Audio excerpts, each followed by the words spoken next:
Assalamualaikum semuanya, selamat pagi. Perkenalkan, saya Rumiasih. Kalian bisa memanggil Burum. Saya adalah guru kelas 5 dari SDN Puluhan Tengah, Kecamatan Jakenan, Kabupaten Pati. Hari ini kita akan belajar materi kelas 5 tentang sistem pernafasan hewan. Sebelum belajar, mari kita berdoa menurut agama dan kepercayaan masing-masing. Anak-anak, hari ini kalian akan belajar ditemani dengan Dayu. Coba kalian simak dan perhatikan video ini dengan baik ya.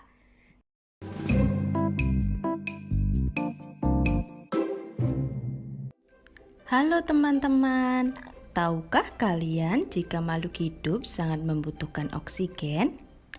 Oksigen diperlukan makhluk hidup untuk bernafas. Oleh karena itu, kita harus menjaga ketersediaan oksigen. Caranya dengan menanam dan merawat tumbuhan. Daun pada tumbuhan dapat menghasilkan oksigen melalui proses fotosintesis. Proses fotosintesis terjadi karena bantuan cahaya matahari, karbon dioksida, dan air. Kemudian akan menghasilkan oksigen dan glukosa. Proses fotosintesis terjadi pada stomata daun. Nah, sekarang kalian perhatikan ya. Seperti manusia, hewan juga bernafas untuk mengambil oksigen dan membuang karbon dioksida. Namun sistem pernafasan pada hewan berbeda dari manusia. Bahkan sistem pernafasan pada hewan pun berbeda-beda sesuai jenisnya. Berikut sistem pernafasan pada hewan. 1. Cacing tanah. Cacing tidak mempunyai alat pernapasan khusus. Cacing bernafas melalui permukaan kulit. Kulit cacing selalu basah dan berlendir untuk memudahkan penyerapan oksigen dari udara. Oleh karena itu, cacing menyukai tempat lembab untuk menjaga supaya kulit tubuhnya selalu basah dan berlendir. Di bawah permukaan kulit cacing yang tipis terdapat pembuluh udara. Saat udara masuk melalui kulit, oksigen diikat oleh darah. Pada darah cacing terkandung hemoglobin sehingga mampu mengikat oksigen. Oksigen yang diikat oleh hemoglobin lalu diedarkan ke seluruh tubuh. Zat sisa pembakaran berupa karbon dioksida dan uap air dikeluarkan dari tubuh juga melalui permukaan kulit cacing. Yang kedua yaitu serangga. Alat pernapasan serangga berupa trakea, yaitu sistem tabung yang memiliki banyak percabangan di dalam tubuh. Percabangan trakea disebut trakeola. Trakea mengedarkan oksigen langsung ke semua sel tubuh dan organ serta menyerap karbon dioksida dari semua sel tubuh untuk dibuang. Udara memasuki trakea melalui pori-pori kecil di permukaan tubuh serangga yang disebut spirakel. Selanjutnya, udara beredar melalui pembuluh udara kecil. Sel-sel tubuh mengambil oksigen langsung dari pembuluh udara kecil itu. Karbon dioksida dari sel akan mengalir ke trakeola lalu dibuang melalui lubang spirakel. 3. Reptil. Hewan yang termasuk jenis reptil diantaranya ialah ular, kadal, cicak, buaya, dan biawak. Reptil bernafas menggunakan paru-paru.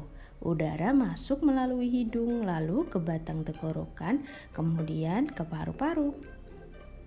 Paru-paru reptil terletak di dalam rongga dada dan dilindungi oleh tulang rusuk.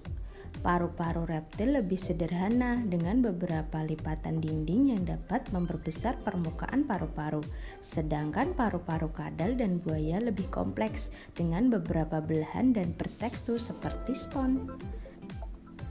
Pada reptil yang sering berkubang di air seperti buaya, lubang hidungnya dapat ditutup selama menyelam. Dengan begitu, air tidak akan masuk ke dalam paru-paru. 4. Burung atau aves.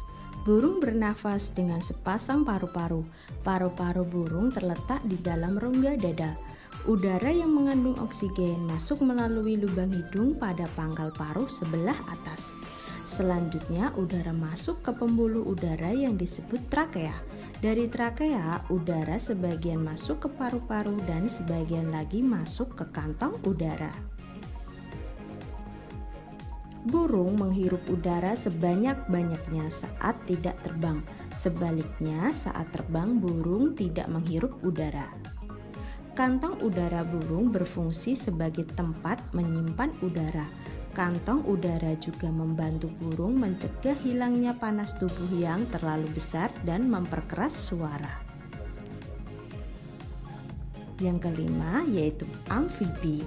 Katak termasuk hewan amfibi, yaitu hewan yang hidup di darat dan di air.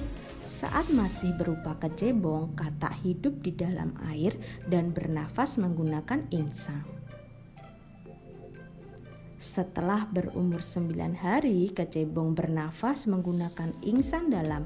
Insang dalam akan menyusut seiring mulai berfungsinya paru-paru, dan katak muda pun tumbuh menjadi katak dewasa. Katak dewasa bernafas menggunakan paru-paru dan permukaan kulit. Di dalam paru-paru terdapat banyak gelembung udara yang sangat kecil, berselaput, dan penuh dengan kapiler darah. Di dalam gelembung udara oksigen diserap dan karbon dioksida dikeluarkan. Selain dengan paru-paru, katak juga bernafas melalui kulit.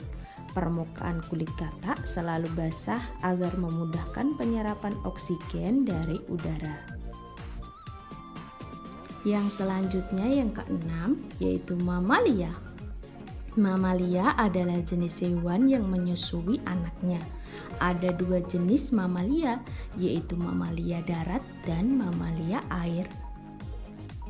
Mamalia darat misalnya kambing, sapi, kerbau, dan kuda.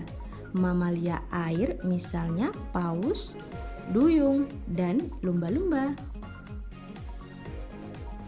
Alat pernapasan mamalia darat terdiri atas hidung, pangkal tenggorokan, batang tenggorokan, dan paru-paru. Perhatikan gambar organ pernapasan kuda berikut. Nah, udara masuk melalui hidung, kemudian mengalir ke tenggorokan melalui trakea, kemudian udara masuk mengalir ke paru-paru. Nah, oksigen diikat oleh darah. Terjadi pertukaran oksigen dan karbon dioksida di pembuluh darah. Oksigen diedarkan ke seluruh tubuh, sedangkan karbon dioksida mengalir ke tenggorokan. Nah, kemudian akan dikeluarkan melalui hidung. Pada mamalia air, hidungnya dilengkapi dengan katup. Saat mamalia tersebut menyelam, katup akan menutup.